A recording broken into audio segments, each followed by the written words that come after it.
Usa ka pagtuo, usa ka tingog, usa ka katawhan.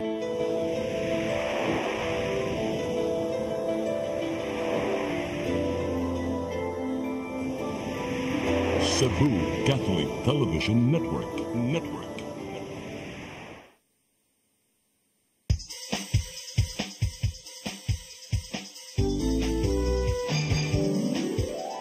Hello Cebu, maayong buntag.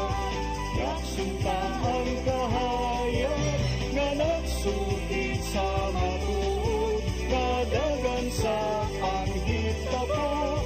Hello Cebu, maayong buntag Pinoy.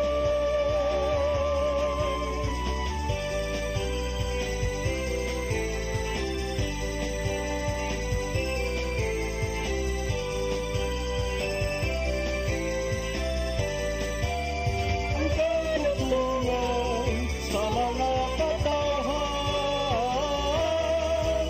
Hello Cebu,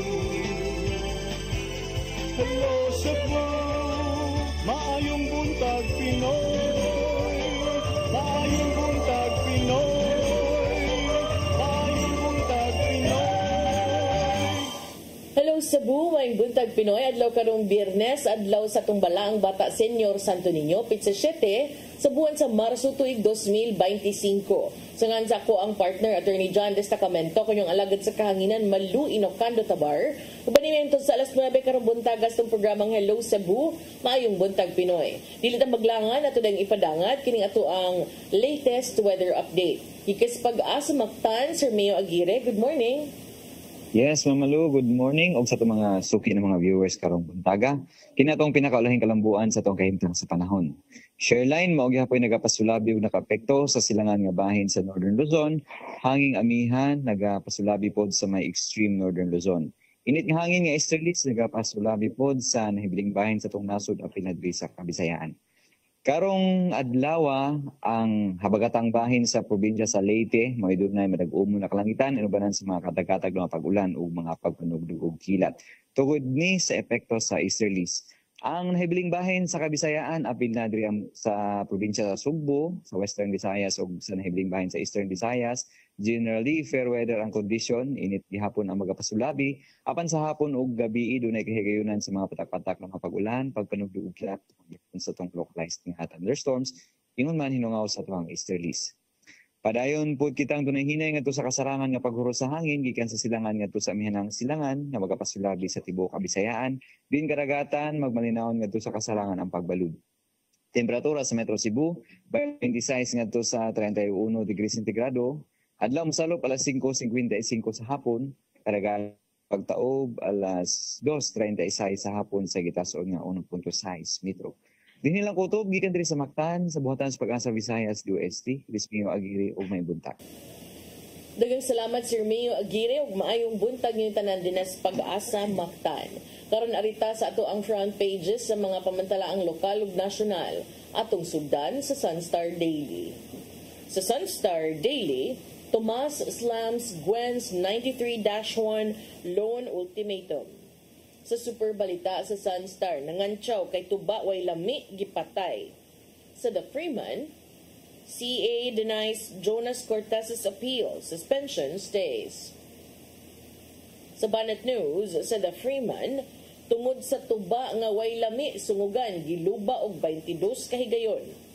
Sa Philippine Daily Inquirer, Palace executive says better check bridges built under Duterte.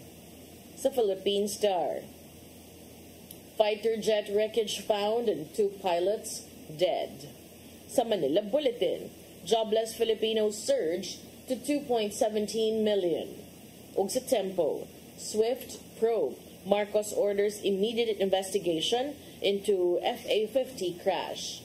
Mga gatong front pages sa mga pamantalaang lokal ug nasyonal. Sa among pagbalik, kamoy padangat kanyo mga balita nga nahipos sa itong kaubanan sa CCTN News and Public Affairs team.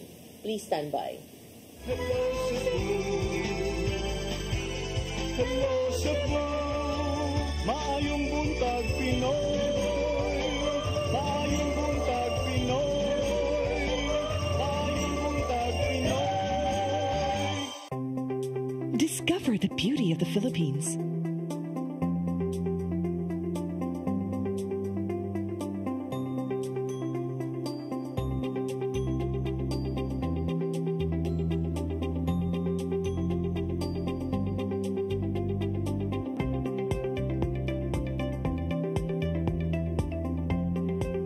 With Philippine Airlines, the country's flag carrier.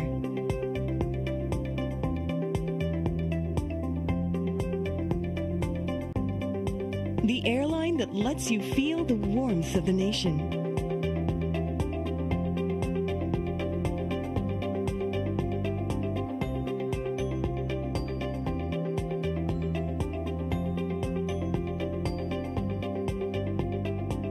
Mabuhay!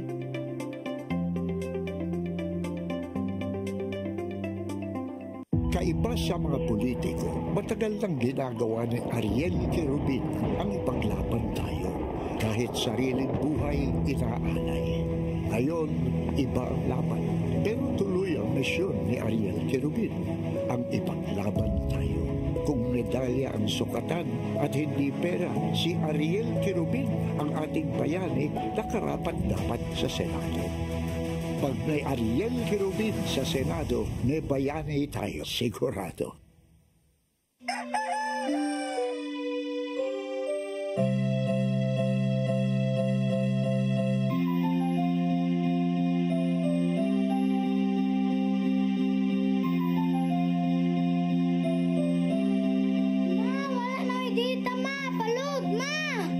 Sorry ma'am, na-late ko. Nagita pa mong gusto para internet sa kong anak ma'am. Ay, wala na yung problema. Sinisibo! Sinisibo, sinisibo. For your internet connection, And for the signal of your cable TV. so fast and straight the transmission to your home. Sinisibo! Sinisibo, sinisibo. Offers you to have fiber optics. For your viewing experience, perfect and clear so far. So great and affordable for you to enjoy. Sinisibo. Sinisibu Television Network Incorporated offers fiber to the home broadband internet bundled with fiber to the home cable TV connection.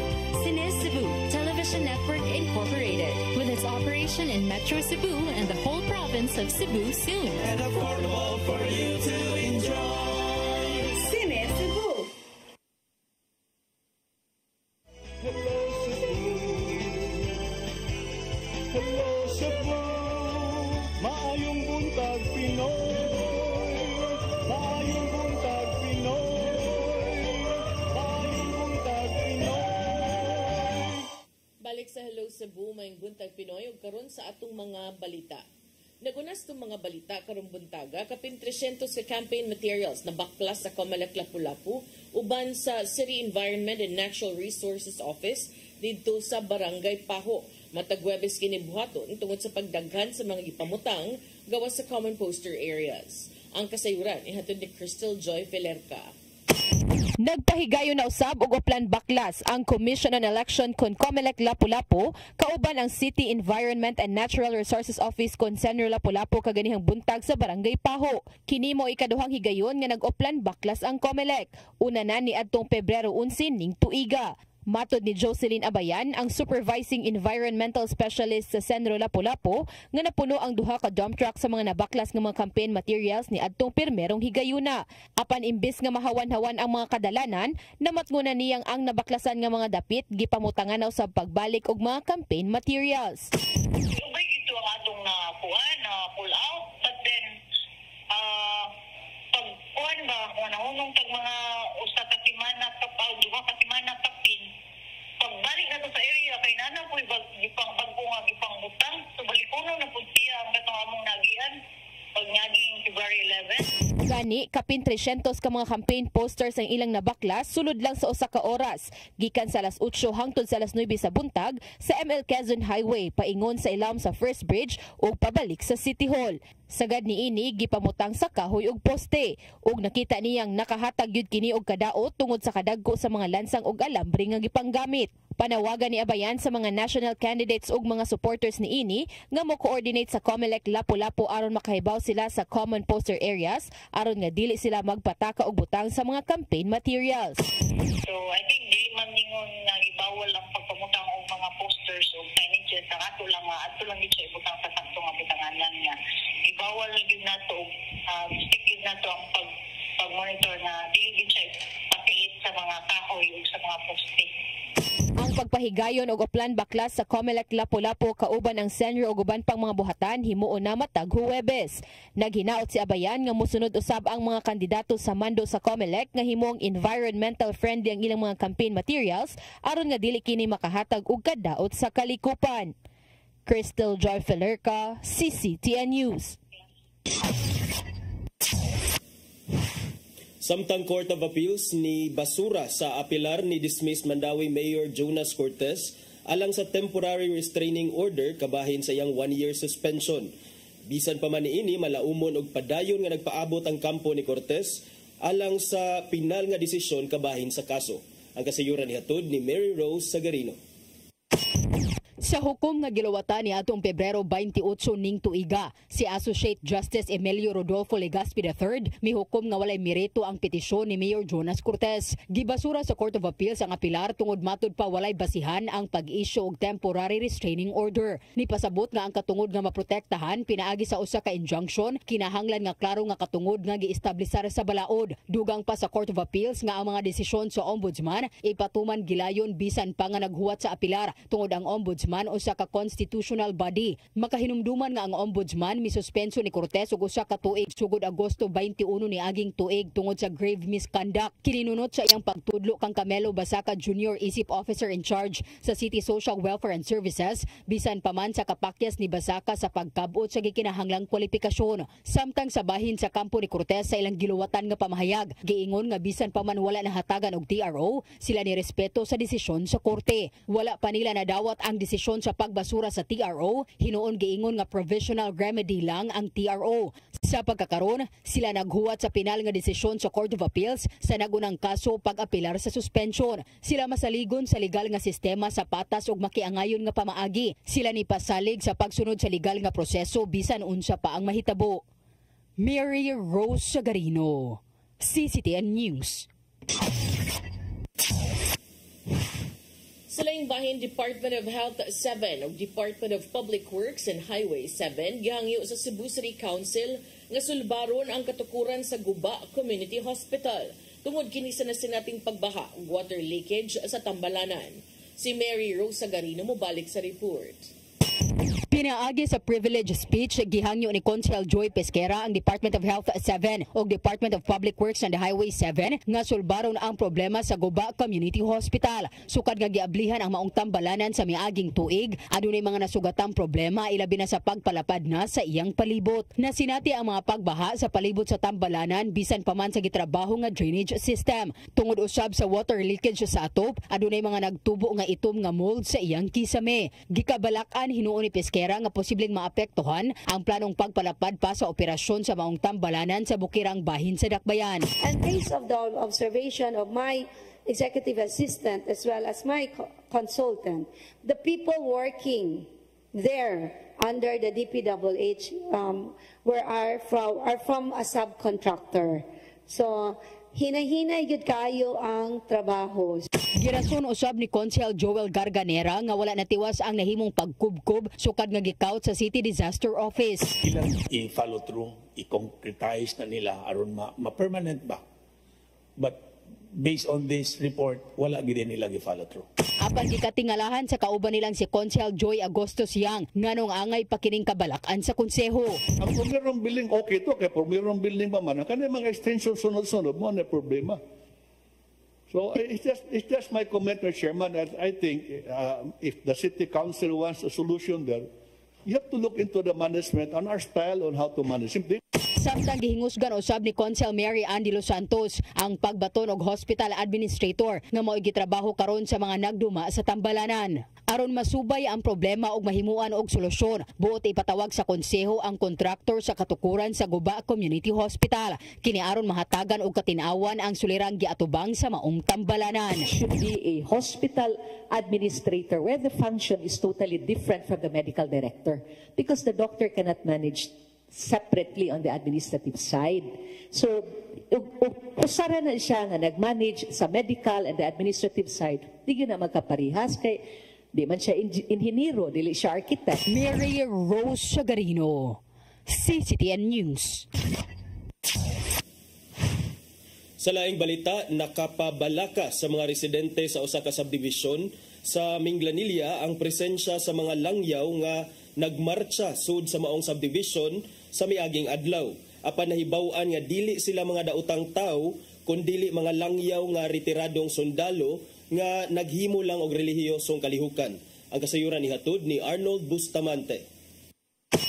Dili mga datang tao katuga mga langyaw nga nagmarcha sa sulod sa Minglanilla Highlands, Cebu neto nga Martes sa buntag, Marso 4, 2025 nga nakapaalarma sa mga munupyo niini. Mato ni Police Major Mark Don Alfred Lianza, ang hepe sa Minglanilla Police Station, nga human gipost sa social media ang video sa gibanapana kapin sa 60 ka mga langyaw nga nagmarcha sa sulod sa subdivision. Milos sa dain sila og investigasyon. Dinhi ilang nasuta nga usa day kini karelihiyosong kalihukan sa mga retired nga mga sundao sa Amerika nga naa sa sugbunan ni Muyo. Ang pangulo sa mao nga hugpong na nagpuyo sa Minglanilla Highlands, Cebu ug magsaulog unta sila silang anibersaryo apan ang ilang lugar diin sila mosimba na mutang sa dakbayan sa Talisay gipaubos pa sa renovation. Tungod nini nakahukom ang congregation nga dito lang sa sulod sa subdivision himuon ang ilang kalihukan. Miangkon hinuon ang pangulo nga wala sila maranghid sa Homeowners Association, sanglit dito lang sila mipahibaw sa security guard sa subdivision nga mihatag usab og pagtugot kanila. Nya kato 61 to sila kabuok, nagmarcha to sila pagawas kay para dili sila makaabala kanang kanang pagawas sa manggudto. Ang ilahang activity is dito mismo sa tumoy sa bukid kay ang ilahang place of worship sa Talisay gipa renovate nila. So instead nga dito sila sa ilahang place of worship nangita sila place nga mingaw adto sila sa layo para dili sad kabulabog kay magkanta-kanta man ni sila. Ang pangalan sa mga religious group gitawag nila nga Those in Need of Father nga gipangunuhan ni Derek Kerry II. Din ang ilahang mga membro mga US citizen, UK ug Jamaican citizens. Giklaro sa Lianza nga walay mga armas sa mga membro ug pulos mga bandila nga dunay Hebrew karakter ang nakasulat niini. Wala ako nang giklaro gahapon kay gipaari man nato ang ang leader. Giklaro nako naba mo yung armas, wala. Naba mo yung mga sundang sa bolo, wala sir, wala miyan. Giawhag sa Minglanilla Police Station o sa Cebu Police Provincial Office ang publiko nga dili mahukom dayon nga mga daotang elemento ang ilang nakita sa video. Sanglit makamugna kini og kahadlok sa katawhan. Mipasalig ang kapulisan sa lalawigan nga hugot ang ilang pagbantay nga dili makahimo og krimen ang mga daotang elemento tungod sa daghang presensya sa mga personnel nga gipakatap sa kadalanan. Arnold Bustamante, CCTN. Sa atong katapusang balita, Department of Education kun DepEd 7 nimando sa Lapu-Lapu City Division nga mohimog dugang lakang aron di masubli ang panagbugno sa mga tinun-an. Subay niini, mahinungdanon alang sa Regional Director ang paglakip sa values education ubos sa kasamtangang curriculum. Ang kasayuran ihatod ni Gia Navarro. Nadawat na sa Department of Education ang sumbong bahin sa gidangatan sa grade 11 student sa Babag National High School dakbayan sa Lapu-Lapu diin gibugno sab siya sa laing grupo sa mga babae. Sumapa ni Regional Director Salustiano Jimenez nga gitunol na among reklamo ngadto sa ulohang buhatan aron may muano sab nila og lakang. Subay nini gitahasan ni Jimenez ang Lapu-Lapu City Division sa paghimo og dugang pa nga mga aksyon human sa nahitabong pagbugno sa miaging adlaw duso sa katindahan. Kini aron mapatigbabaw ang kaluwasan sa ubang mga estudyante ug dili may aguman ang trauma nga sama sa naangkon sa mga tinun-an. Aron masiguro nga unta ang mga bata luwas dili lang sa luwas sa kanang unsa pa nga mga kadaot gikan sa gawas but sila mismo silang kaugalingon nga maoy sila naghimo silang kaugalingon nga mabutang anhi sa aning sitwasyon. Ginuyon ni Jimenez ang binutan sa Lapu-Lapu City LGU diin. Mismong si Mayor Ahong Chan ang nagpakisayod sa nimong CCTV footage nga gikabalakan sa mga netizens. Sanglit kabayn manusab sa plano nga mao ang pagsigurong makalikay sa bisan unsang gubot ang ubang mga tinun-an. Ang panghitabo dili na sad ma-redo nga oy ni ato na sitwasyon dili na dito buhaton. So dili na once na hitabo na gyud siya. Gawas sa saktong pag-amuma sa mga tinun-an, giyatagan og dakong gibug-aton sa opisyal ang paglakip na sa values education sa kasamtangang curriculum. Usa sa mga maayong gawing gitudlo aron hayan ipatigbabaw sa kasing-kasing mao ang pagtahod ngadto sa isig kaingon. Pinagi sa pagbato nini, dilinon mo sangpot sa pag-away ang yano lang nga pagsaway sa laing tao. Gingos gano sa dila ang character building sa matag estudyante inubanan sa saktong paggiya gikan sa mga gitikanan ug magtutudlo. At least with that mabalik sa itong mga bata ang values no nya ang respect sa kada usa nya kanang dili ba that sensitive nga gagmay kayong issue largo dayon resort into something physical. Navarro, CCTN News. Mga mga balita nga nahipo sa itong kaubanan sa CCTN News and Public Affairs Team ug inyong katong nakita kagahapon sa mga balita sa Sairi 47. Hisgot sa ta? Or break sa ta? Napay time? Napatay time. So, pwede pa ta mag-isgot. So, kato magong over the last few days, ang kasagaran nga or laman sa mga balita dito sa national kato bitang about sa bridge in Isabela partner nga nahugno. Unya bago pa nahuman. Bago pa gi-open sa riding public sa publiko, February 1 gi-open 26 days later nahugno kay naay nilabang mga dump truck carrying more than the allowed capacity sa maong bridge. Nya karon si Presidente Bongbong Marcos mi sugyot na nga palawman pa ang investigasyon nga himuon nya may promise ni siya nga kinahanglang manubag kung kinsa may gusto manubag nya doon na say sugyot nga ang tanang mga bridge or taytayan nga nahimo ilawom sa administrasyon ni Presidente Rodrigo Duterte ila kuno ning ipasubay kay matud pa ni Presidente Bongbong Marcos partner nga poor design maoy hinungdan nganong ni-collapse ang bridge, design flaw and scrimping on costs. Pasabot kay muragi pa kung sa ato pa kanang pinadagan. Gitihik-tihik.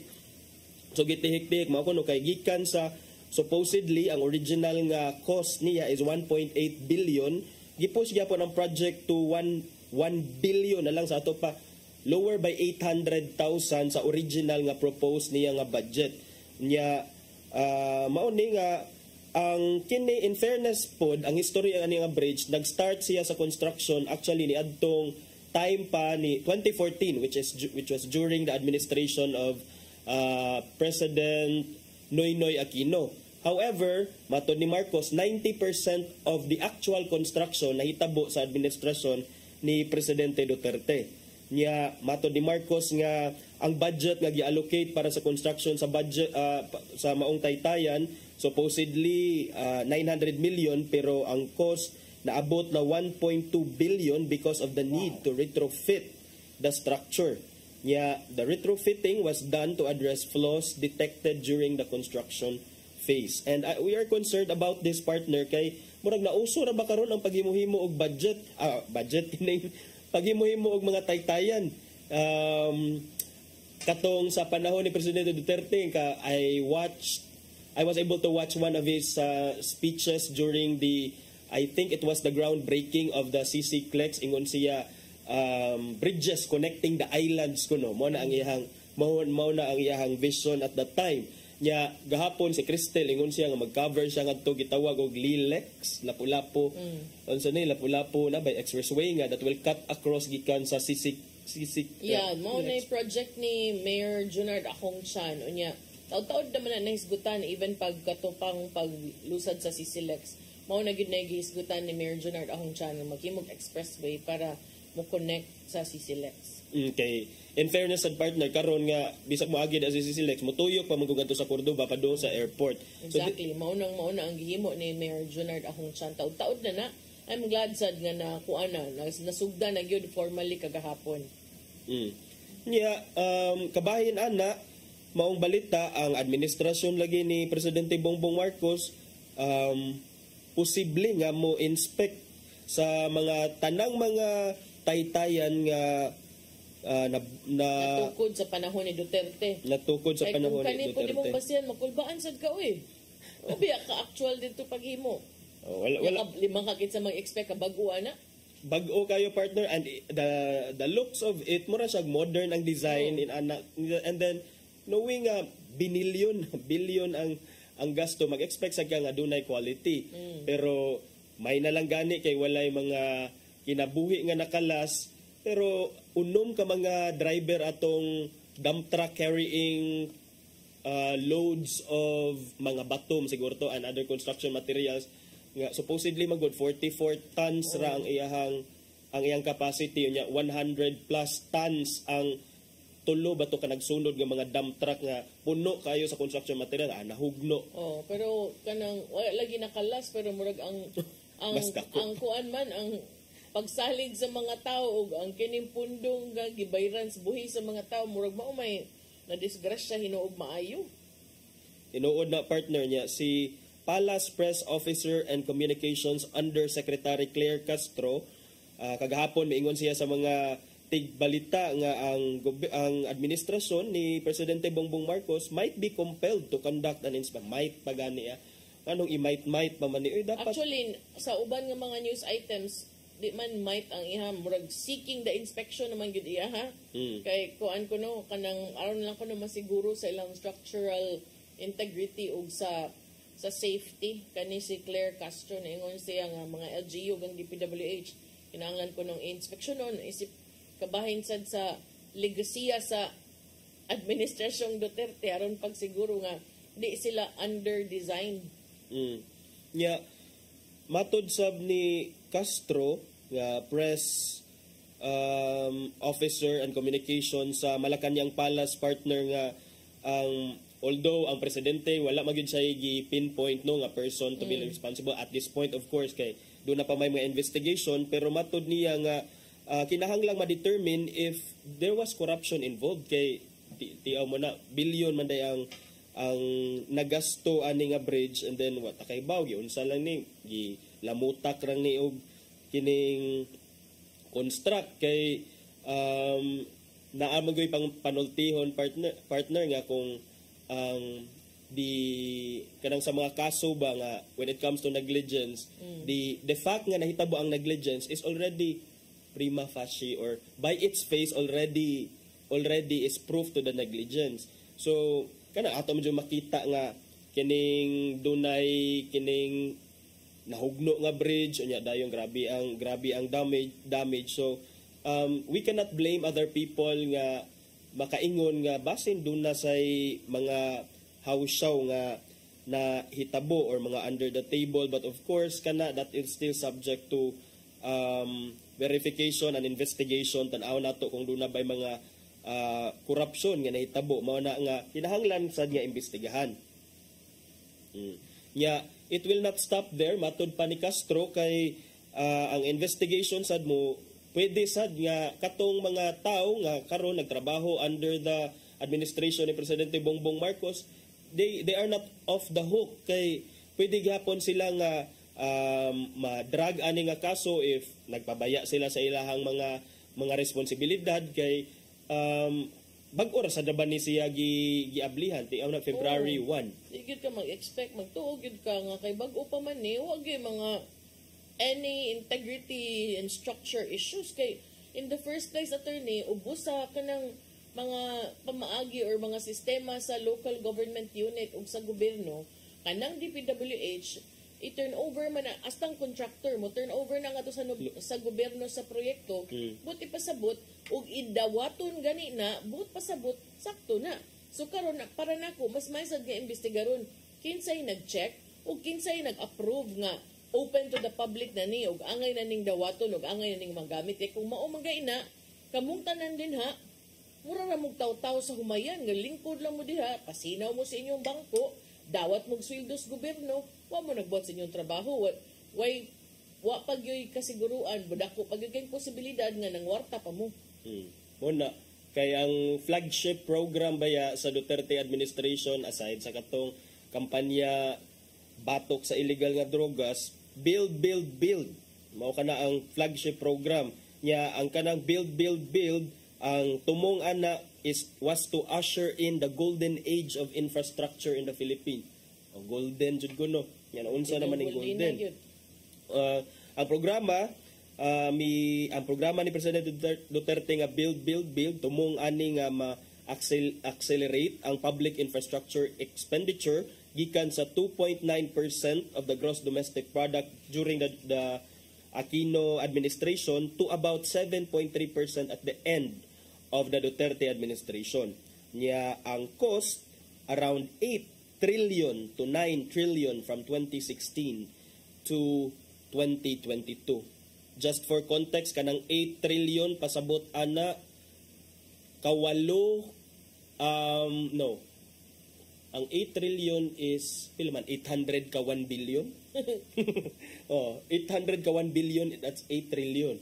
Tiaw mo na 800 ka 1 billion. So mao na siya partner. Dako sa dang nagasto 8 trillion to 9 trillion 2016 to 2022. Kay i-accelerate lagi kuno ang public infrastructure expenditure gikan sa 2.9% to 7.3%. Yeah. Break sa ta partner kay wa pamantay kuan wala patay malunod sa nagbukal ng tubig. Nagbukal di ay ni. Balik ta human sa pipila ka pahinomdom, please stand by. Hello Cebu, maayong buntag Pinoy, maayong buntag Pinoy, maayong buntag Pinoy. Discover the beauty of the Philippines.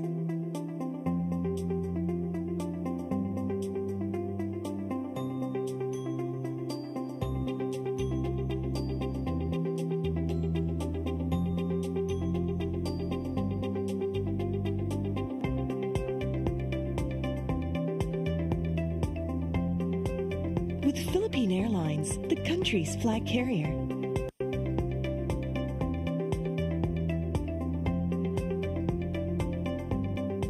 The airline that lets you feel the warmth of the nation.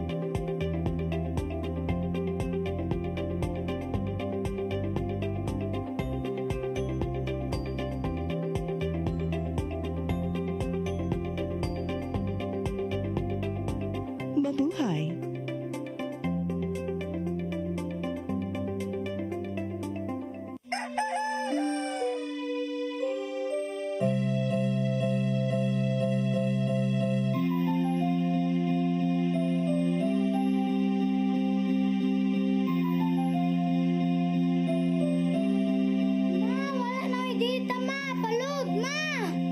Sorry ma'am, na-late ko. Nangita pa mong gusto para internet sa kong anak ma'am. Ay, wala na yung problema. Pag sinisibo. Sinisibo, sinisibo. For your internet connection. And for the signal of your cable TV. So fast and straight the transmission to your home. Sinisibo. Sinisibo, sinisibo. Offers you to have fiber optics. For your viewing experience, perfect and clear so far. So great and affordable for you to enjoy. Sinisibo. Cine Cebu Television Network Incorporated offers fiber to the home broadband internet bundled with fiber to the home cable TV connection.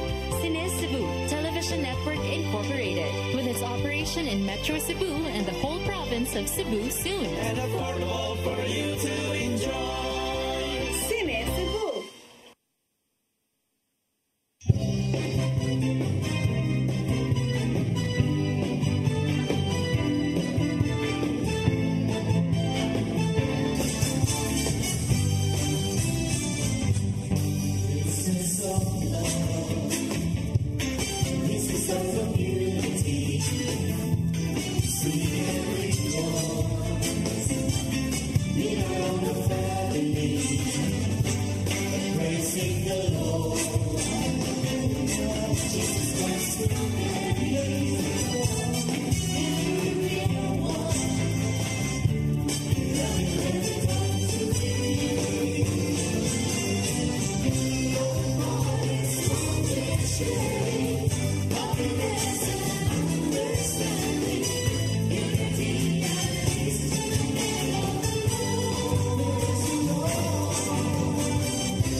Balik ta sa Hello Cebu, maing buntag, Pinoy.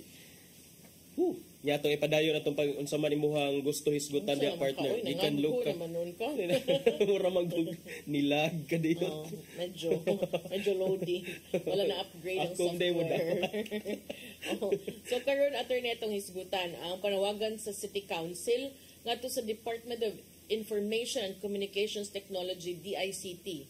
Nya ang development ani dito sa kauluhan kini resign ang bagong head o ang ako nadunggan ng mga chika nga posibleng usa ka Cebuano usa ka senador basin ang appoint soon. Pero sa pagkakaroon OIC pa. But check ra na. Posible sad matinuod. Ing moingon na niya ako kumain ko sakto giday akong source. Pero unsa may relationship ang local o national? Sa pagkanganda nga DICT.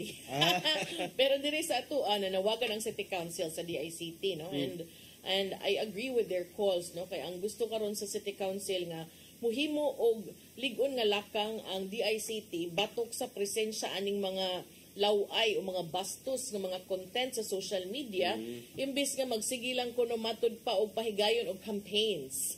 Kining maong lakang gihimo atud sa executive session sa konseho diin si Konsehal Pastor John Alcover ni himo gyud og privileged speech nga nanawagan sa tukmang lakang batok sa presensya aning mga bastos nga mga ug mga laway nga mga makita og content dinha sa social media.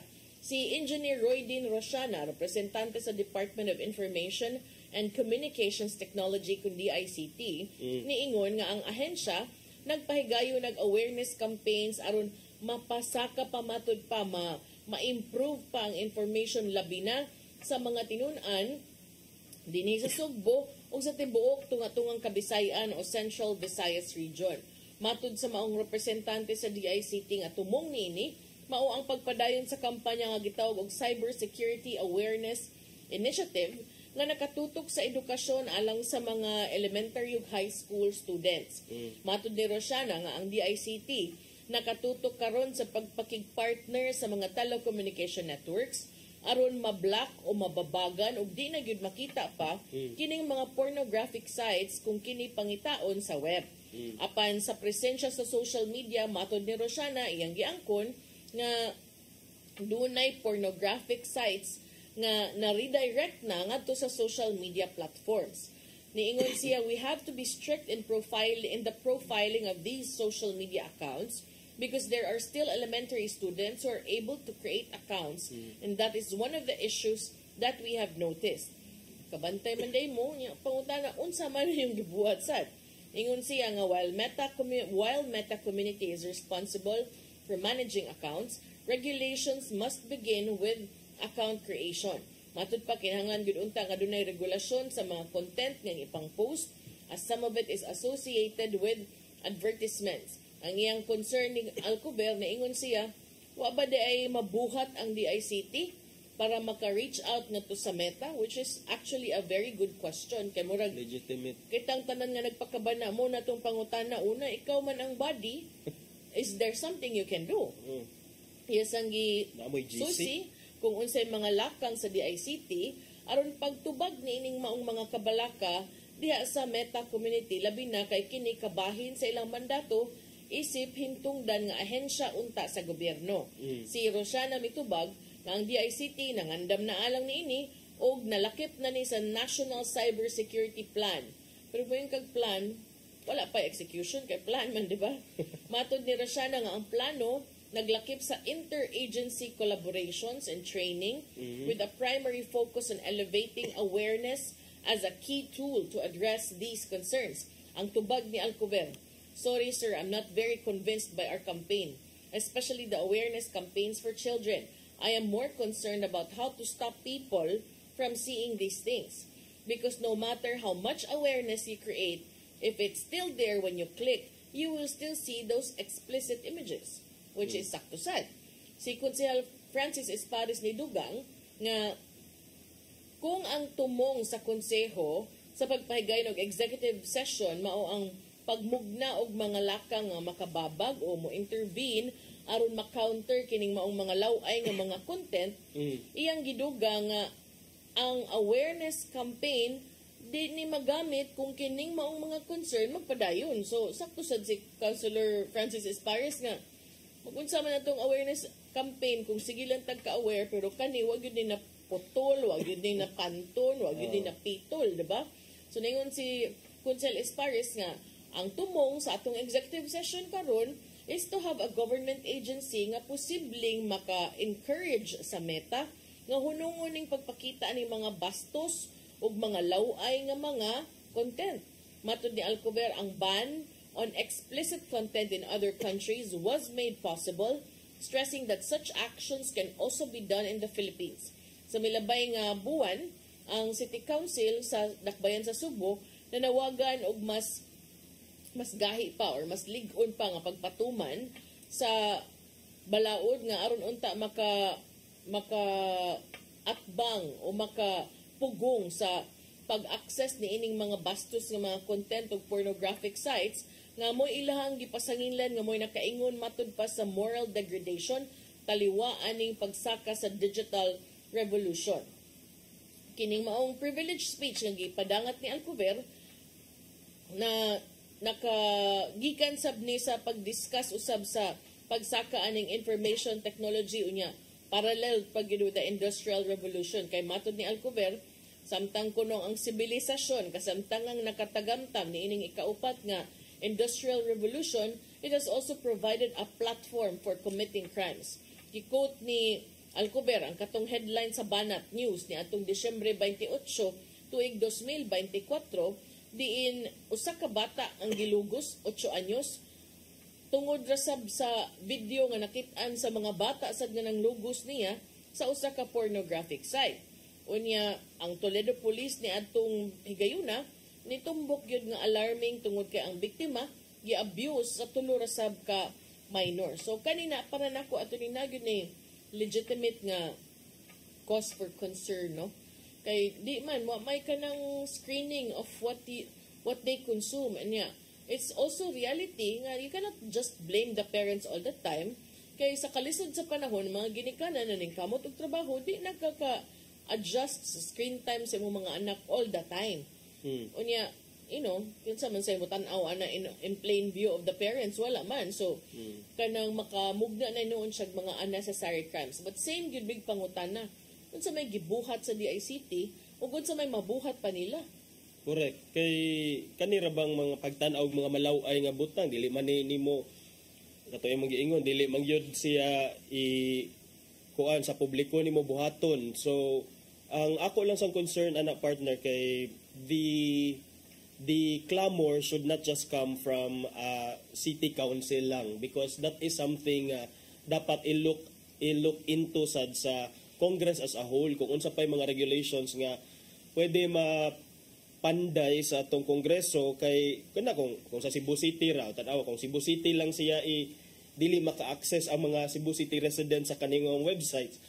So kung moadto ko sa Mandawi City pwede na ko mo access. So unsaon man nato pag-execute ana? So whole execution yun ita siya.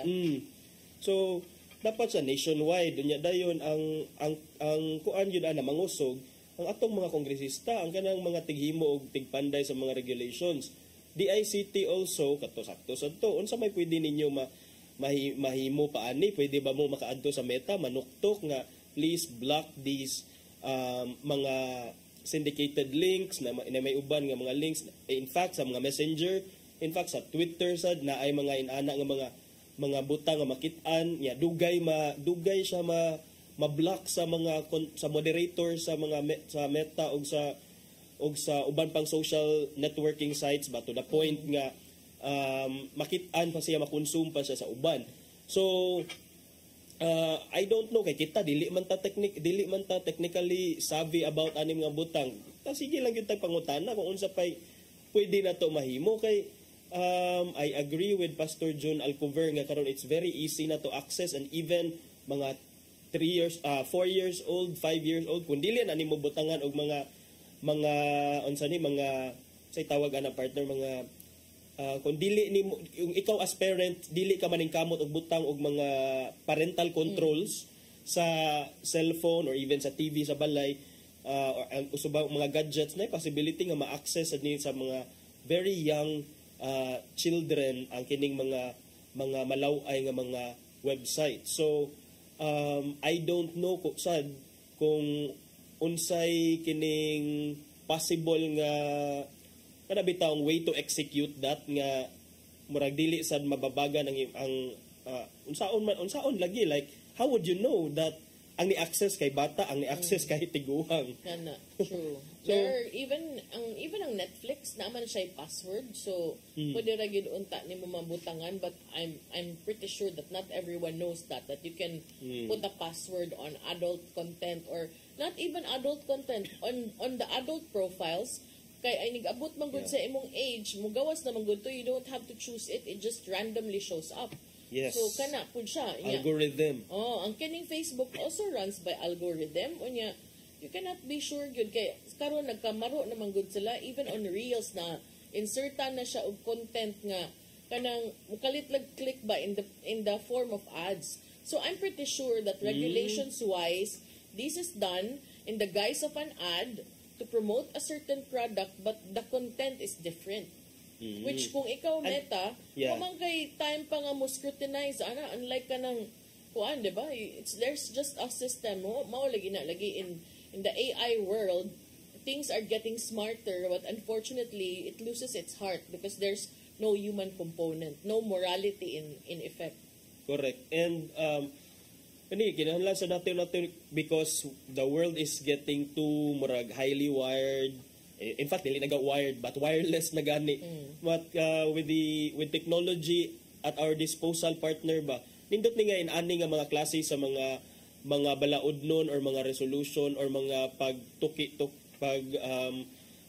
paghisgot-hisgot, because kining adto naman kita padung sa naanam kita sa kining era nga social media na gyud, almost atong kinabuhi na ada sa social media. Majority of us nay account sa social media. So I think sad kinahanglan na siya nato nga it's about time nga dapat dunay mga regulations in place. Kay akong gi-Google, partner, Google lang sa karon na kay wa man time ang law nga nag-ban sa pornography in the Philippines ay is kining 2009 law, Anti-Child Pornography Act. Although wala ko browse through kung unsa pay mga balaod or unsa pay mga regulations nga dunay purpose nga pag-stem or pag-prevent sa nga specifically for porn in the Philippines and other related contents. Pero kanara 2009, and 2009 that's what 15 years ago or so, and then by now daghan na kay mga access. Sa una wala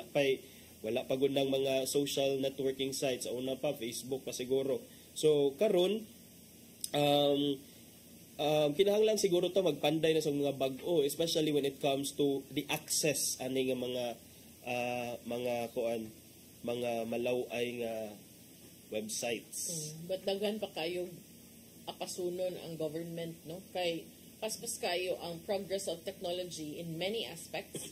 With digitalization, unfortunately, ang government is trying, I guess, but not really doing a good job of keeping up with the latest in technology. Ang instinct yun sa gobyerno usually, if di sila kasabot, regulate or punungon, which should not be the case. I think ang pinaka-importante is to understand the system, so that you could come up with policy nga kanang haom unta nga sa bag-ong panahon nga without hampering sa what the comforts that it's offering to the public. Kana siya. So, tanaw na to kung asa padulngan ana kay DICT na mo sila plan. Sila roadmap for cyber security. But gusto lang sa nako napamatay time, partner, no. Gusto na ko ni hisgutan sa partner kini bitawng from Pogo to Pigo. Na say bag-o nga term, Pigo. Kung ang Pogo, Philippine offshore, ang Pigo, Philippine inland. So, ang mga local sa din sila. Ang Pogo kay kasagaran atong nag-operate ato og mga manpower nila, mga trabahante, mga foreigners. Kining Pigo, kasagaran mga Pilipino. Pero just the same, according to President Bongbong Marcos, we will ban Pigos if they are similar to Pogos. Matod pa ni Presidente Bongbong Marcos nga if proven nga negative sad ang epekto aning Pigo, so sama sa epekto sa Pogos nga kasamtangan ng gipaban ni Presidente Bongbong Marcos, whether legal or illegal, miingon siya nga di mi magduha-duha. Dili magduha-duha ang government nga ipaban sa ning mga pigos. Because matud pa sa kang Senate President Francis Chis Escudero nga kini madang pigos nag-offer kuno ni og the same online games to clients nga mga Pilipino nya, since parihas man og mga issue nga gi-raise against Pogo, kinahanglan sad kuno ni nato same og treatment, and in fact dapat all the more nga dapat ta mga kurat angay ta mabalaka because mga Filipinos mismo ang nagrun aning mga pigos. So there should be an equal if not greater concern about their effects matud pa ni Senate President Francis Escudero. So kinahanglan daw nga dunay cost-benefit analysis alang aning mga pigo licenses nga gi-issue sa Philippine Amusement and Gaming Corporation aron atong mahibaw-an kung they are worth kinahanglan ba nga padayon gyud ang ilahang pag ilang operation kay again so pigo in simple terms mga sugal ra man gyud siya partner siguro sugal, and then wala pa tay nadunggan nga ang pigo is being used as a hub for other scams like the pogos or other illegal activities like kung doon na ba mga gipangpatay sa mga pigo hubs and all. Pero I agree nga dapat na cost and benefit analysis because then again sugal ni siya, and then we already know daghantang mga silingan, daghantang mga kaila nga nalimin sa sugal nya dayon may resort to mga pagpangawat, pagpangilad, and then it damages relationships. So si Presidential Communications Undersecretary Claire Castro miingon sab nga ang gobyerno is already studying the operations of Pigo, but noted nga dunay difference between inland and offshore gaming. Matod pa niya nga ang Pigo have yet to be tied to crimes. Tinuod, wala mo niya itong giingon nga wala pa lagi na proven nga gigamit ni siya for illegal activities and hiring mostly Filipinos. Unlike their offshore counterparts nga ang mga gipang-employ nila kay mga foreigners. So, an-ounce nila to kay basig mao this is now the new Pogos. It's very easy because of the kuan manggod na manggod mga changes sa policy ang government na sayo na lang kay pag-invest diri sa Philippines, and sometimes murag naiuban mogamit na lang ang mga Pilipino as their mao ilang ipang front, but again dummies but in essence it's really managed or run by foreigners. So mausa na there should be a crackdown also if the same illegal activities are also happening under the nose of the government. Mara siya partner. Okay, una tay oras ito ipadangat ang giandam ni Tatay Dodong ani ang pulong ug kinabuhi.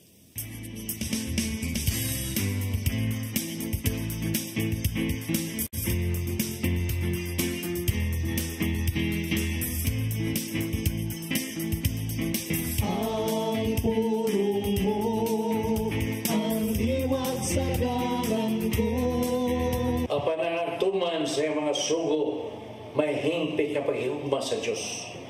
1 Juan 2:5. Mga ikson, tingali ka mo nakasway na nga dunay usa ka panultiyon nga napatik yun sa imong kasing-kasing ug samtang anak kini sa imong kasing-kasing sa matag karon ug unya kung imo kining una-unaon maghatag kini kanimo kalipay ug paglaom. Tungod kay ikaw mito ug bisalig ka matuman ang saad nga dala nining imong panultiyon, busa bililhon kini alang kanimo. Ingon nini ang mga saad nga naa sa Biblia, mga saad nga nagdala og paglaom nga gihatag sa Ginoo gikan sa kasing-kasing ngari kanato. Ang Biblia mo'y gasa sa grasya nga nagdetalye sa balaod, sa kabumuton o sa gugma sa Ginoo. Ugiya kining gihatag kanato aron maghatag og panalangin sa atong kinabuhi. Apan mahinungdanon nga kita makamao mo dawat sa maong grasya o sa atong pagdawat ini mahimo kining kabahin sa atong kinabuhi. Ug mahimo kanatong bag-o nga mga binuhat. Busa kinanglan nga mapasalamaton kita ang mudawat nini. Mga igsoon, mo kini ang mga pulong na naghatag kanatong kinabuhi. Magampo kita. Ginoo, way huno nga mong pagpasalamat kanimo tungod sa buhing pulo nga imong gasat kanamo. Tuloy kami sa paghatag o bili nini. Ug nga amo kining puy-an aron usab ang among mga kinabuhi. Amen. Salamat samahan sa Allah sa Espiritu Santo. Ang pulong mo, ang diwat sa dalang ko. Pulong kinabuhi ni Tatay Dodong Limchua mo nagtapos sa atong tulumanon. Dagang salamat sa Philippine Airlines. Thank you Archbishop Jose Palma, Nanay Diana Limchua ug Tatay Dodong Limchua. Thank you Sir Dennis Tabar, mga kaubanan sa TOC, Sir Robert, Miss Inday, Sir Matmat, Miss Maybell ug Miss Joanne. Sir Michael, Sir Rodel, Sir Raymond, Sir Bruce ug Sir Ferdy. Salamat sa iyong papakig-uban. Ako si Maluy Nocando Tabar. Ako si Attorney John Destacamento. See you all next week sa itong programang Hello Cebu. Mayong buntag, Pinoy. God bless us all.